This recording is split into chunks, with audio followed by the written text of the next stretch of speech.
तुम ना उन मित्रों से बिल्कुल मत घबराओ जो तुम्हें गलत रिश्ते बनाने के लिए या गलत तरीके से रिश्तों को स्थापित करने के लिए ज़बरदस्ती करने की कोशिश कर रहे हैं।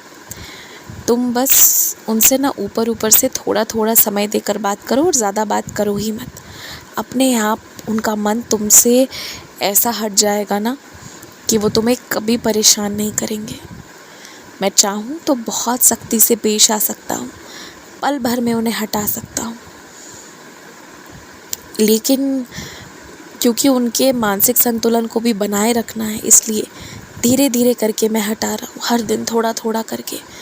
तुम्हें तो अपने बाबा पर भरोसा है ना तो तुम्हें कोई गलत काम करना है और ना ही किसी गलत चीज़ के लिए हामी भरनी है।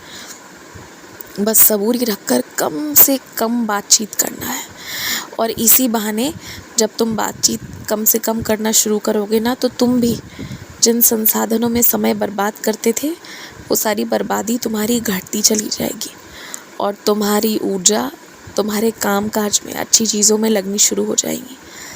तो सब अच्छे के लिए हो रहा है और अच्छे के लिए होगा।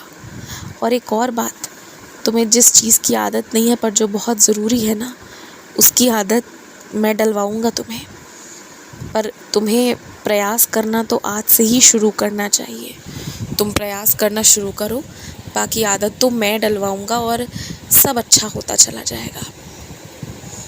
हनुमान चालीसा का पाठ तुम्हें प्रतिदिन करना चाहिए। तुम्हें वो करने की बहुत ज़रूरत है। तुम्हारे परिवार को भी ज़रूरत है कि प्रतिदिन हनुमान चालीसा का पाठ हो।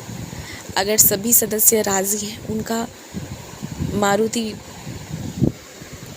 या ये कह लो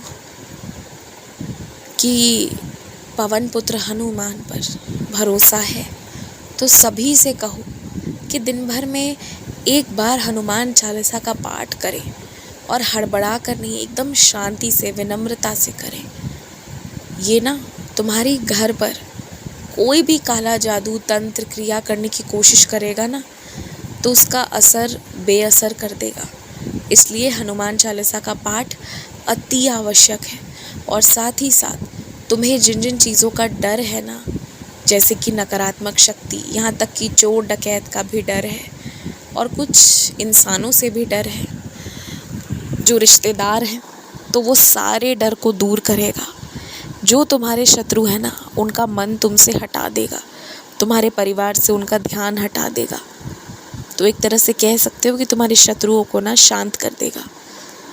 इसलिए तुम्हें हनुमान चालीसा का पाठ करना चाहिए और तुम्हारे पूरे घर को करना चाहिए।